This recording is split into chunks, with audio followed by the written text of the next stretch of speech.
आज की वीडियो में मैं बताऊंगा आपको कि जो जो आपके इंपॉर्टेंट टॉपिक हैं मैथ्स से रिलेटेड वो सभी, और आपके लास्ट का टाइम पीरियड है, इसमें आपकी स्ट्रेटजी क्या रहनी चाहिए, आपको कैसे तैयारी करनी है अपने जो है मार्क्स को। ये देखिए 98 के समथिंग इसमें व्यूज चले गए हैं। तो बात ये है कि आप देख सकते हैं एक नॉर्मल सी वीडियो में भी so hello good morning guys, कैसे हैं आप सभी लोग। आई होप सब अच्छे होंगे, मस्त होंगे। हम भी बहुत अच्छे हैं। ट्रेनिंग बहुत अच्छी चल रही है। समथिंग हमें 13 वीक कंप्लीट हो चुके हैं और ट्रेनिंग बहुत मज़े में चल रही है। मतलब थोड़ा सा तो स्ट्रगल होता है, ट्रेनिंग टाइम है तो थोड़ा मुश्किल होता है ट्रेनिंग टाइम में टाइम मिलना। तो एक वीडियो मैंने बोला था पिछली वीडियो कि मैं भी कि आपको एसएससी से रिलेटेड जो भी टॉपिक्स हैं वो मैं क्लियर करवा दूंगा। जो जो हैं आपके टॉपिक कौन कौन से आपको क्लियर करना है उससे रिलेटेड जो है वीडियो मैं बना नहीं पाया था, तो उसी सिलसिले में मैं वीडियो बना रहा हूँ आज। आज थोड़ा ये है कि टाइम मिल गया था, मुझे टाइम निकाल लिया था क्योंकि रजिस्टर थोड़ा ऑफिस का वर्क था, तो रजिस्टर कंप्लीट करने थे, तो इसलिए मैं रुक गया हूँ। बाकी सब लोग चले गए हैं क्लास के लिए। तो आज की वीडियो में मैं बताऊंगा आपको कि जो जो आपके इंपॉर्टेंट टॉपिक हैं मैथ्स से रिलेटेड वो सभी, और आपके लास्ट का टाइम पीरियड है, इसमें आपकी स्ट्रेटजी क्या रहनी चाहिए, आपको कैसे तैयारी करनी है अपने जो है मार्क्स को इम्प्रूव करने के लिए। तो बने रहिए मेरी वीडियो में। और पिछली वीडियो में आप ढेर सारा प्यार मिला था। वो जो एसएससी से रिलेटेड वीडियो डाली थी मैंने, लगभग उसमें 1 लाख से ऊपर व्यूज़ चले गए हैं। तो ये देखकर अंदाज़ा लगाया जा सकता है कि कंपटीशन कितना है। तो कुछ भी नहीं था, बस एक नॉर्मल सी गाइडेंस दी थी हम लोगों ने। आप लोगों ने बहुत ज़्यादा प्यार दिखाया उस वीडियो को भी, तो उससे रिलेटेड ही उसमें बहुत सारे लोगों के क्वेश्चंस थे। तो उन क्वेश्चंस से रिलेटेड मैं अभी जो वीडियो बना रहा हूँ, आपके जो भी क्वेश्चन थे वो, और आपके आप जो स्ट्रेटजी आके रहने वाली है वो सब मैं आपको इस वीडियो में आगे पूरी क्लियर करूँगा था, क्योंकि रजिस्टर थोड़ा ऑफिस का वर्क था, तो रजिस्टर कंप्लीट करने थे, तो इसलिए मैं रुक गया हूँ। बाकी सब लोग चले गए हैं क्लास के लिए। तो आज की वीडियो में मैं बताऊंगा आपको कि जो जो आपके इंपॉर्टेंट टॉपिक हैं मैथ्स से रिलेटेड वो सभी, और आपके लास्ट का टाइम पीरियड है, इसमें आपकी स्ट्रेटजी क्या रहनी चाहिए, आपको कैसे तैयारी करनी है अपने जो है मार्क्स को इम्प्रूव करने के लिए। तो बने रहिए मेरी वीडियो में। और पिछली वीडियो में आप ढेर सारा प्यार मिला था। वो जो एसएससी से रिलेटेड वीडियो डाली थी मैंने, लगभग उसमें 1 लाख से ऊपर व्यूज़ चले गए हैं। तो ये देखकर अंदाज़ा लगाया जा सकता है कि कंपटीशन कितना है। तो कुछ भी नहीं था, बस एक नॉर्मल सी गाइडेंस दी थी हम लोगों ने। आप लोगों ने बहुत ज़्यादा प्यार दिखाया उस वीडियो को भी, तो उससे रिलेटेड ही उसमें बहुत सारे लोगों के क्वेश्चंस थे। तो उन क्वेश्चंस से रिलेटेड मैं अभी जो वीडियो बना रहा हूँ, आपके जो भी क्वेश्चन थे वो, और आपके आप जो स्ट्रेटजी आके रहने वाली है वो सब मैं आपको इस वीडियो में आगे पूरी क्लियर करूँगा। मैं दिखाता हूँ आपको मेरी जो पिछली वीडियो थी मैंने एसएससी से रिलेटेड डाली थी, उसमें लगभग अभी जो है व्यूज़ चले गए हैं 98 के समथिंग, आप देख सकते हैं। ये देखिए 98 के समथिंग इसमें व्यूज़ चले गए हैं। तो बात ये है कि आप देख सकते हैं एक नॉर्मल सी वीडियो में भी इतने ज़्यादा व्यूज़ जाने का मतलब है कि कंपटीशन कितने अच्छे लेवल तक बढ़ चुका है। हर कोई अपनी तैयारी में लगा हुआ है। हाँ, गवर्नमेंट जॉब मतलब ये है कि अभी के टाइम में ना एक जो भी है न्यू जनरेशन के लोगों के लिए गवर्नमेंट जॉब होना एक बहुत बड़ा मतलब संघर्ष वाली जो मतलब वो है। मैं दिखाता हूँ आपको मेरी जो पिछली वीडियो थी मैंने एसएससी से रिलेटेड डाली थी, उसमें लगभग अभी जो है व्यूज़ चले गए हैं 98 के समथिंग, आप देख सकते हैं। ये देखिए 98 के समथिंग इसमें व्यूज़ चले गए हैं। तो बात ये है कि आप देख सकते हैं एक नॉर्मल सी वीडियो में भी इतने ज़्यादा व्यूज़ जाने का मतलब है कि कंपटीशन कितने अच्छे लेवल तक बढ़ चुका है। हर कोई अपनी तैयारी में लगा हुआ है। हाँ, गवर्नमेंट जॉब मतलब ये है कि अभी के टाइम में ना एक जो भी है न्यू जनरेशन के लोगों के लिए गवर्नमेंट जॉब होना एक बहुत बड़ा मतलब संघर्ष वाली जो मतलब वो है। ये जो जो जॉब को पाने मतलब पढ़ाई से लेके उस जॉब को अचीव करने तक मतलब बहुत ज़्यादा स्ट्रगल रहता है। तो लोग जो है ना सोर्सेज ढूंढ रहे हैं अभी, छोटे छोटे जहाँ से भी उनको नॉलेज मिल जाए, तो ऐसे सोर्सेज ढूंढते रहते हैं। तो उससे रिलेटेड भी मेरे पास बहुत सारे जो है कमेंट आए थे लोगों के कि आपका जो है गाइडेंस दीजिए, हमें कैसे तैयारी करनी क्या है टॉपिक वाइज। तो मैंने बोला था कि आपको अगली वीडियो में जो है मैं आपको टॉपिक वाइज में आपको मैथ्स के जितने सिलेबस है आपका वो मैं क्लियर करा दूँगा। और तो चलिए उसी बारे में बात करता हूँ। उससे पहले मैं मतलब एक जो जो हमारे साथी हैं उन लोगों के एक जो डाउट्स हैं वीडियो में कमेंट आए हैं, तो मैं कमेंट में आपको वो बताता हूँ कि कुछ कमेंट्स हैं, तो मैं उन्हीं कमेंट्स से रिलेटेड आपको एक दो जो है पॉइंट्स मैं अपने रखना चाहूँगा। तो पहला क्वेश्चन है आशीष मौर्य। इनका एक क्वेश्चन है कि भैया आप ये बताइएगा कि आप एग्ज़ाम हॉल में हिंदी, रीजनिंग, मैथ्स और जीके जीएस ये चारों में से आप सबसे पहले क्या सॉल्व करते थे और इसका क्रम बता दीजिएगा प्लीज़। तो हाँ, ये बहुत अच्छा क्वेश्चन है। मतलब जो एक तैयारी करने वाला स्टूडेंट है उसको इस बारे में जानना बहुत ज़रूरी है। देखिए, हम पहले मैंने ये पिछली वीडियो में बताया था कि जैसे मैं हम लोग पहले एग्ज़ाम देते थे, तो लगभग मैं एग्ज़ाम अभी तक के एग्ज़ाम जब भी मैंने दिए हैं तो लगभग ऐसे दिए हैं कि मतलब जिस सिलेबस में हमें, मतलब जिस पैटर्न में हमारे पास एग्ज़ाम पेपर आता था उसी पैटर्न में हम सॉल्व करना स्टार्ट करते थे। अगर पहले इंग्लिश, पहले हिंदी आ जाए तो हिंदी, पहले जीएस आ जाए तो जीएस, पहले मैथ्स आ जाए तो मैथ्स, मतलब जिस सीरियल वाइज 1 से 100 तक जैसे क्वेश्चन थे, सीरियल वाइज हम उनको सॉल्व करते थे। ठीक है, ये तो रही पहले के टाइम की बात। ठीक है, अब अभी जो है एसएससी का पैटर्न चेंज हो चुका है। ये सब आप लोग, ये आप सभी को पता होगा। आपको लगभग 60 मिनट में आपको 80 क्वेश्चन सॉल्व करना है। तो 60 मिनट में 80 क्वेश्चन सॉल्व करना एक बहुत बड़ा चैलेंज है। तो इसके लिए जो हमारे पास सबसे बेस्ट स्ट्रेटजी थी, तो ये थी, जब जिस टाइम पे मैं मॉक टेस्ट लगाता था, मॉक टेस्ट लगाया मैंने तो देखने में ये मिला। देखो, मैंने पहले मॉक टेस्ट जैसे नॉर्मल वे में जब मैं लगाता था वैसे पहले की तरह ही, कि जो पहले आ गया उसको पहले सॉल्व किया। तो ऐसे करते करते लगभग लास्ट के 20-25 क्वेश्चन होने तक टाइम ख़त्म हो जाता था। तो 20 से 25 क्वेश्चन जब छूट जा रहे हैं तो आप समझ सकते हैं कि ये टाइम का कितना मिसयूज़ है। तो अब इसको सॉल्व करने के लिए हमने क्या किया, तो मैंने जो है टॉपिक वाइज मैंने जैसे हिंदी, रीजनिंग 4 पार्ट हमारे पास, इसमें जीएस 4 पार्ट होते हैं। तो 4 पार्टों में से सबसे पहले जो सबसे कम टाइम टेकिंग पार्ट होता है उनको सबसे पहले आपको सॉल्व करना है। लाइक जैसे हिंदी एंड जीएस। अब देखो, हिंदी में जो आपको आ रहा है वो डेफिनेटली आप कर लेंगे, उसमें आपको ज़्यादा सोचने की ज़रूरत नहीं है। आपको एक बार क्वेश्चन पढ़ा, आपको आंसर पता है तो आपने टिक मार्क करना है, आगे नेक्स्ट नेक्स्ट पढ़ना है। ऐसे जीएस में भी है। जीएस में भी आपको जो आता है तो आपको पढ़ना है, क्वेश्चन आपने पढ़ा, क्वेश्चन को आंसर दिया एंड आगे निकल गए।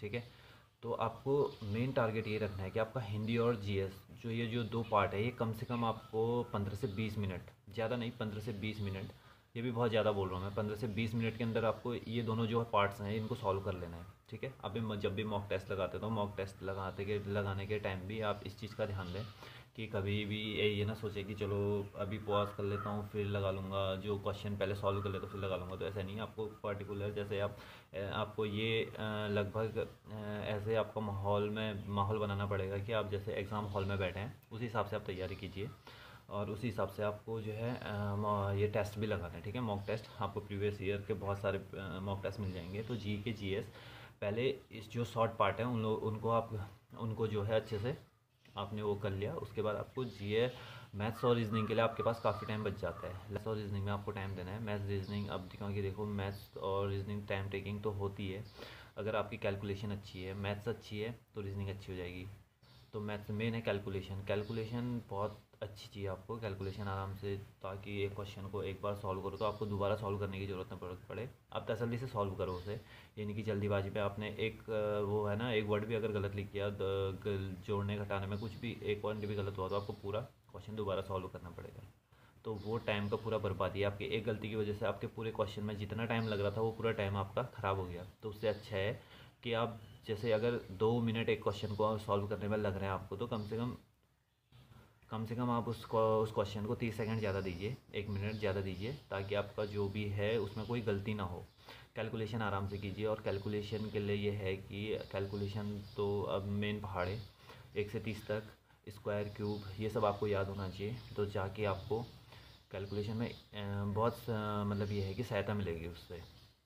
ये तो रही कैलकुलेशन की बात। अब मैं बताता हूँ, जैसे आप तो आपने ये कर लिया, ठीक है, तो आपकी रीजनिंग और मैथ्स, ये जो क्वेश्चन इनको है आपको डिवाइड कर लेना। ठीक है, डिवाइड कर लेना। आप रीजनिंग में कुछ क्वेश्चन होता है बहुत इजी होते हैं, तो जो क्वेश्चन आपको आ रहे हैं, जैसे आपको लगता है जो टाइम टेकिंग क्वेश्चन है, जैसे टाइम टेकिंग क्वेश्चन है जो आपसे उस टाइम सॉल्व आपको पढ़ के लग रहा है कि अभी सॉल्व नहीं होगा, तो उसको स्किप कीजिए, उसको रिव्यू में डाल दीजिए बाद में देखने के लिए।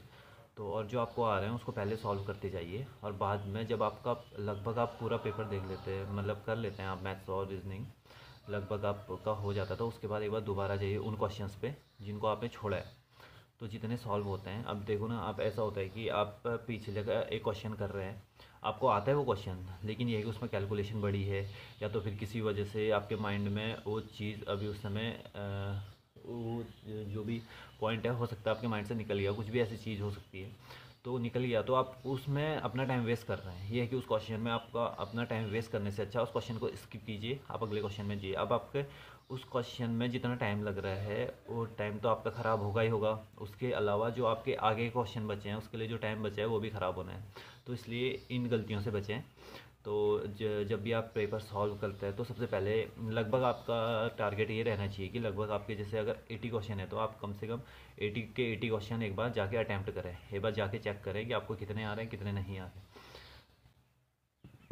अब मैं बताऊं, जैसे इनने क्वेश्चन पूछा था कि अब मैंने कौन सा पार्ट पहले किया था, तो हम लोग जो मैं मेरी खुद की स्ट्रेटजी थी, तो मैंने सबसे पहले हिंदी और जीएस को पूरा किया था। हिंदी में मेरे कम से 20 मार्क्स थे। जीएस में थोड़ा ये थे कि जीएस में मतलब 7-8 क्वेश्चन ही सॉल्व हो पाए थे। तो जीएस अब जितना आ रहा है वो तो आएगा, आपको जो नहीं आ रहा है उसको उस वक्त एग्ज़ाम हॉल में प्रेशर इतना होता है कि उस वक्त जो आपको अगर बाय हार्ट याद है, अच्छे से याद है, तो वो आप कर लेंगे, जो नहीं आ रहा तो वो नहीं आएगा। तो इसमें ज़्यादा घबराने वाली बात नहीं है, क्योंकि माइनस स्कोर भी है बहुत सारे, तो इस वजह से भी बहुत सारे जो है नंबर आगे पीछे हो जाते हैं, तो उसकी टेंशन मत लीजिए। तो आप जीएस और मैं अपनी स्ट्रेटजी बता रहा हूँ, मैंने ये नहीं कहता कि मेरी स्ट्रेटजी फॉलो करो, बस मैं आपको एक ये है कि एक गाइडेंस दे सकता हूँ, पर्सनल एक्सपीरियंस है। मैं दिन में जॉब करता था, तो जो भी जॉब करता था मेरी मतलब ये था कि हाँ एक पार्ट टाइम जॉब कर लेता था।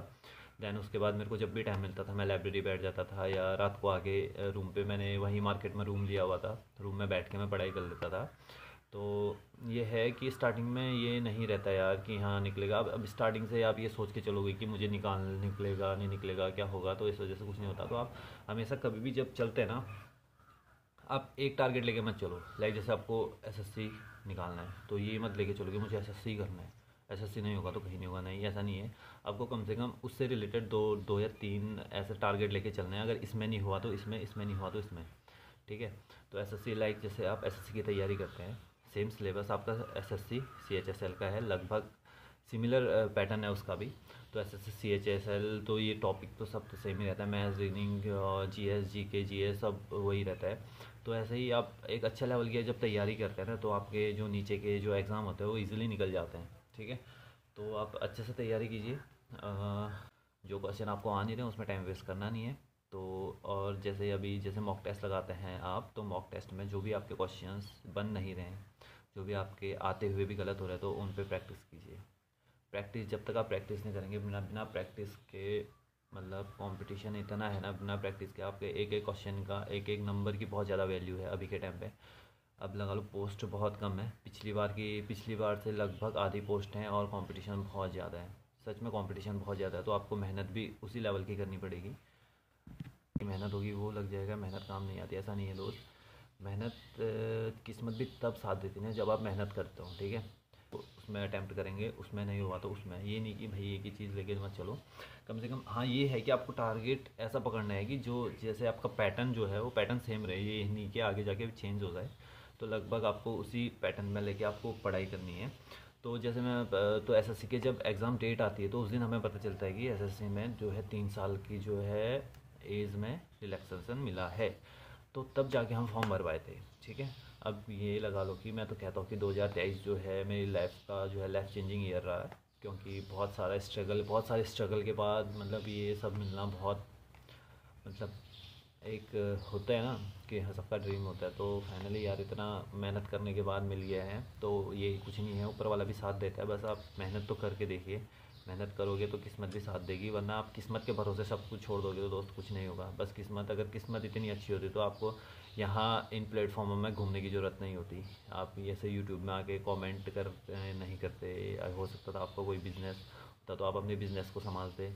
याद दीजिए प्लीज़। तो मैं प्रैक्टिस सेट जो भी लगा था RWA जो रोज़गार विद अंकित की एक ऐप आती है, उस ऐप पे आपको शाम को ये लगा लो कि सारे जो भी आपके सब्जेक्ट हैं उनके आपको मॉक टेस्ट मिल जाते हैं।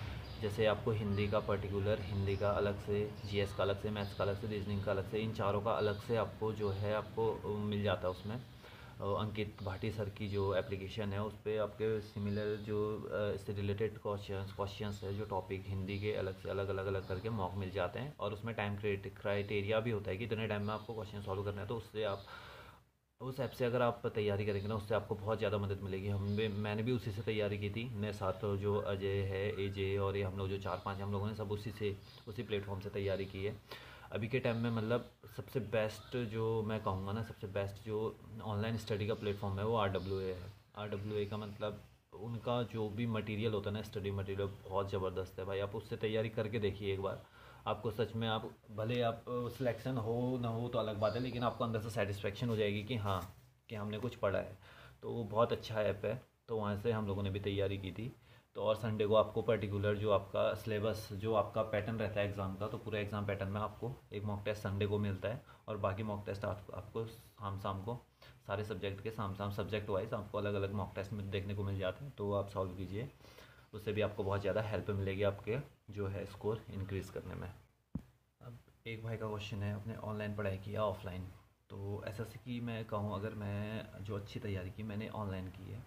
ऑनलाइन ये है कि आपके पास टाइम बहुत ज़्यादा रहता है, आपको फ़ोन पे सारी जो फैसिलिटी, आपको सारा स्टडी मटेरियल जब फ़ोन पे मिल जा रहा है, आपको बस एक नेट, उसमें नेट खर्च करना है, उस वजह आपको बैठे बैठे सब कुछ मिल रहा है। तो इससे बेस्ट कुछ नहीं हो सकता, आप बैठो बस शुरू हो जाओ।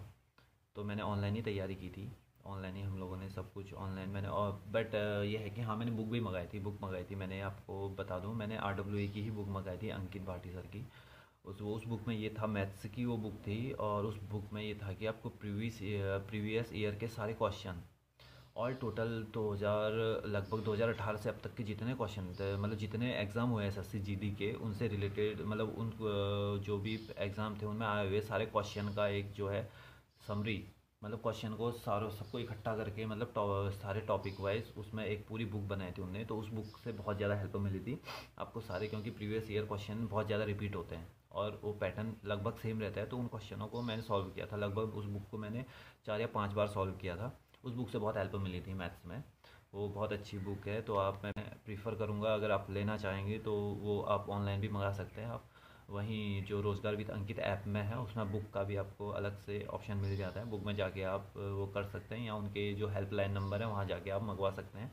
अगर अवेलेबल होगी तो वो बुक आपको मिल जाएगी। तो उससे उससे भी बहुत ज़्यादा हेल्प मिली थी उसको। मतलब ये है ना, मैं नहीं बोलूँ, ये नहीं बोलता कि आप 10 मतलब 8 इतनी इतनी सारी किताबें मंगा लो और उसको पढ़ो, ऐसा नहीं है। एक बुक मंगाओ, अच्छी बुक लो, और उस बुक को, एक बुक को 5 बार पढ़ो, ना कि 5 बुकों को अलग अलग बार पढ़ो, एक बुक को 5 बार पढ़ो, और अच्छे से, इतने अच्छे से कि आपको मतलब एक एक क्वेश्चन आपको याद हो जाना चाहिए, इतना कि इस पेज में ये वाला क्वेश्चन है और इसका आंसर ये है, बस आपको इतनी अच्छी प्रैक्टिस कर लेनी है। अब भाई RWA की हिंदी वाली बुक सफिशियंट होगी, हिंदी के लिए ऑफकोर्स सफिशियंट होगी, आप वो मंगा लीजिए, उसको पढ़ लीजिए, वो काफ़ी है। तो अगले क्वेश्चन पे आते हैं। एक भाई का है कि इस बार कट ऑफ क्या रहेगी उत्तराखंड बॉर्डर डिस्ट्रिक्ट? तो दोस्तों ऐसा है कि देखो, अभी कंपटीशन बहुत ज़्यादा है। देखो अभी उत्तराखंड लगभग 49 जो है टोटल सीट है उत्तराखंड के लिए। तो उन 49 सीट के लिए आपको कंपटीशन करना है। तो लगभग आप ये, और फॉर्म कितने फिल हुए होंगे उस हिसाब से आप लगा लो कि आपको किस लेवल की आपको तैयारी करनी है।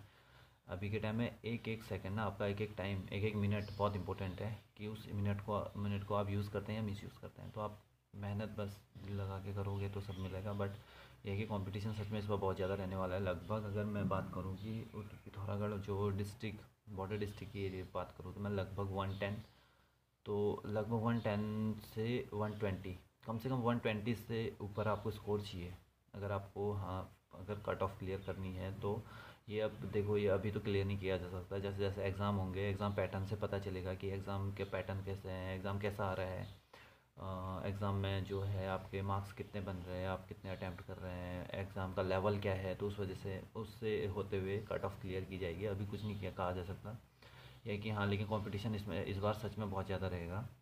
तो आप उसी हिसाब से तैयारी कीजिए। अब इसमें लगभग 400 से ऊपर कमेंट है। अब मैं हर एक का अगर मैं आंसर देना स्टार्ट कर दूंगा तो लगभग 2-2.5 घंटे की वीडियो बन जाएगी। तो इसलिए जो जो इम्पोर्टेंट, जो मेरे को लगा मुझे बताना चाहिए, तो वो मैंने आप तक शेयर किया। अब इससे आगे, अब मैं आपको जो है मेन टॉपिक जो आज का था, कि आपको जो है मैथ्स, और जो मैथ्स के आपको टॉपिक मुझे बताने थे कि मैथ्स के कौन कौन से टॉपिक पे आपको, जो मैथ्स के मेन मेन टॉपिक मैंने नोट किए हुए हैं फ़ोन पे। तो जो जो आपके मेन टॉपिक हैं, टॉपिक वाइज आपको सबसे अच्छी तैयारी कौन से टॉपिक की करनी है। तो मैथ्स से रिलेटेड क्वेश्चन जो टॉपिक मैं बताऊँ मैथ्स से रिलेटेड, तो सबसे पहले आपका जो आपने लगभग, अगर बेसिक तो पढ़ लिया होगा आपने स्टार्टिंग से लेके लगभग, मेन आपको टाइम देना है, और मेन जो टॉपिक हैं सबसे जो मेन टॉपिक है वो मैं आपको बता दूंगा। तो उसमें सबसे पहले आपका परसेंटेज, जो परसेंटेज है, परसेंटेज के लगभग 2-3 हो सकता है 1 या 2 क्वेश्चन आपको देखने को मिलेगा हर एक क्वेश्चन पेपर में। दूसरा है profit and loss. Profit and loss तो ये मान के चलो कि डेफिनेटली क्वेश्चन मिलेंगे 101%। कम से कम हो सकता है ज़्यादा से ज़्यादा 4 और 5, कम से कम एक क्वेश्चन तो आपको हर एग्ज़ाम पेपर में जो है आपको ये प्रॉफिट लॉस से मिलेगा। तो प्रॉफिट लॉस को आप पूरा क्लियर कीजिए, जितने टाइप के क्वेश्चन होते हैं उनको आपको क्लियर कर लेना है। उसके बाद डिस्काउंट, प्रॉफिट लॉस और डिस्काउंट ये तीनों एक ही टॉपिक में आ जाते हैं, प्रॉफिट लॉस और डिस्काउंट, ठीक है। तो इन तीनों टॉपिक को भी आपको क्लियर कर लेना है। उसके बाद है time and distance. Time and distance के भी लगभग 1 से 2 क्वेश्चन आपको देखने को मिलते हैं। टाइम एंड वर्क से भी आपको उसके बाद है time and work. Time and work से भी आपको जो है क्वेश्चन आपको देखने को मिलेंगे। उसमें लगभग हो सकता है 1 या 2 क्वेश्चन, तो कम से कम 2 और क्वेश्चन तो आपको कम से कम 2 क्वेश्चन टाइम एंड वर्क से भी मिलेंगे आपको। और distance and speed, distance and speed में लगभग जितने टाइप के क्वेश्चन होते हैं वो आपको क्लियर कर लेना है, उससे भी आपको मिलेंगे। उसके बाद CI SI, सिंपल इंटरेस्ट और कंपाउंड इंटरेस्ट। कंपाउंड इंटरेस्ट से अगर आएगा, अगर पेपर थोड़ा अच्छे लेवल का बनेगा तो कंपाउंड इंटरेस्ट से आपको बन सकता है क्वेश्चन, लेकिन सिंपल इंटरेस्ट से तो ऑफकोर्स बनेंगे क्वेश्चन। तो सिंपल इंटरेस्ट और कंपाउंड इंटरेस्ट को भी आपको कंप्लीट कर लेना है, उसको भी आपको अच्छे से उसकी तैयारी कर लेनी है। उसके बाद LCM और HCF, LCM और HCF से भी आता है क्वेश्चन, तो उसकी भी तैयारी कर लेनी है। तो अब मैं जो मेन टॉपिक है वो है percentage, profit loss, discount, distance and speed, time and work, CI SI और LCM HCF एंड एवरेज। ये जो मेन क्वेश्चन है टॉपिक है ना, इनको लगभग आपको मतलब ये है कि इन टॉपिक को आप तो बिल्कुल एक भी क्वेश्चन इस टॉपिक से रिलेटेड कहीं से भी आ जाए, आपको उठा के कहीं से भी पूछे, आपको सारा A to Z आपको उस क्वेश्चन का पता होना चाहिए, ठीक है। तो इन टॉपिकों की आपको बहुत अच्छे से तैयारी करनी है। ट्रस्ट और मैंचुरेशन के लगभग मैंचुरेशन के आपको हर एग्ज़ाम में मैंचुरेशन के 2 से 3 क्वेश्चन तो देखने को डेफिनेटली मिलेंगे। तो मैंचुरेशन की बहुत अच्छी तैयारी कर लेनी है आपको। मैंचुरेशन तो उसको भी आपको अच्छे से तैयार कर लेना है। और बाकी जो है मैंने बता दिया आपको मेन टॉपिक, तो इन पे आप काम कीजिए, इन पे तैयारी कीजिए। और ये टॉपिक अगर आपके अच्छे से क्लियर हो जाते तो आपको मैथ्स में बहुत अच्छा स्कोर आप कर लेंगे। और अब बात करें अगर रीजनिंग के टॉपिक वाइज मैं अगर आपको बता दूँ तो तो इन टॉपिकों को आप बहुत अच्छे से क्लियर कर लें। अगर ये टॉपिक आपकी क्लियर हो जाता है तो रीजनिंग आप इजीली आप रीजनिंग भी आपकी बहुत जो है आराम से अच्छी हो जाएगी। अब बात करते हैं आपके लास्ट के 1 महीने की स्ट्रेटजी की, ठीक है। ये मैंने टॉपिक बता दिया। अगर जिन लोगों ने इन टॉपिकों को क्लियर किया है, अच्छे से पढ़ा हुआ है, वो लोग तो आगे की स्ट्रेटजी पे ध्यान दीजिए। और जिन लोगों के इनमें से जो टॉपिक क्लियर नहीं हो वो क्लियर कर लें, ठीक है। अब बात करूँ मैं आगे के लास्ट का जो ये टाइम है, इस टाइम की स्ट्रेटजी। तो देखो ये टाइम है आपका, तो इस टाइम का यूज़ करो, ठीक है। इस टाइम का मिसयूज़ मत करो।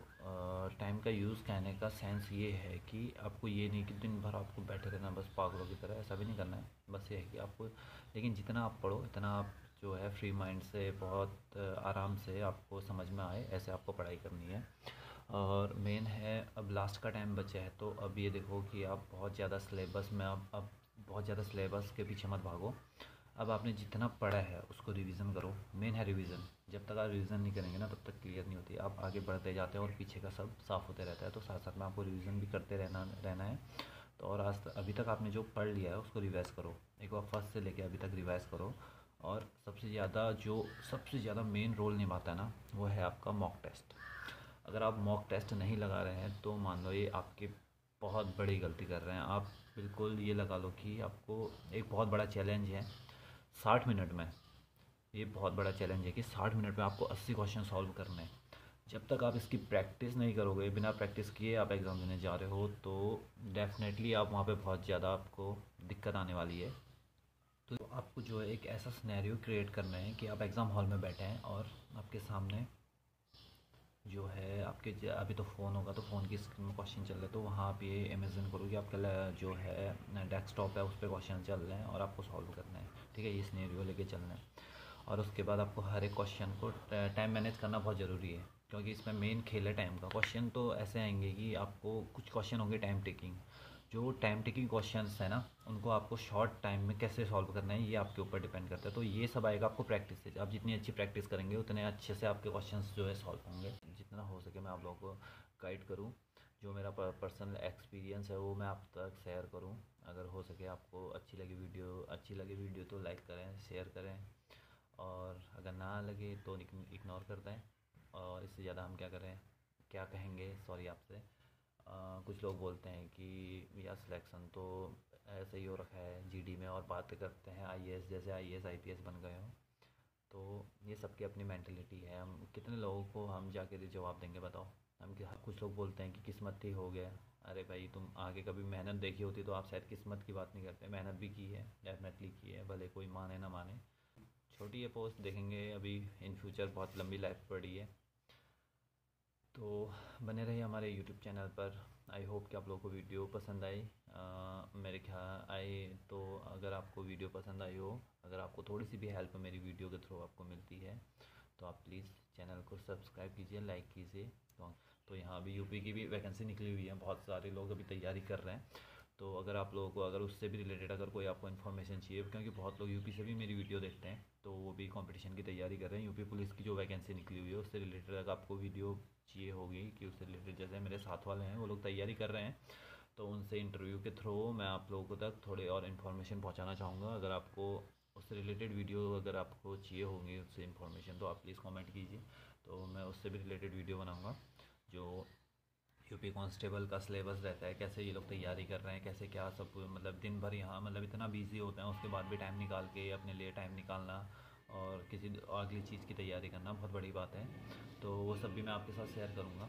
तो बने रहिए मेरी वीडियो में, and thank you so much for watching my video, and आपका ढेर सारा प्यार। तो अभी टाइम भी हो चुका है जाने का, तो मिलते हैं आपको छोटे से ब्रेक के बाद। तो बने रहिए हमारे यूट्यूब चैनल पर। कीप लविंग, कीप सपोर्टिंग, और नवीना को भी सपोर्ट करते रहिए।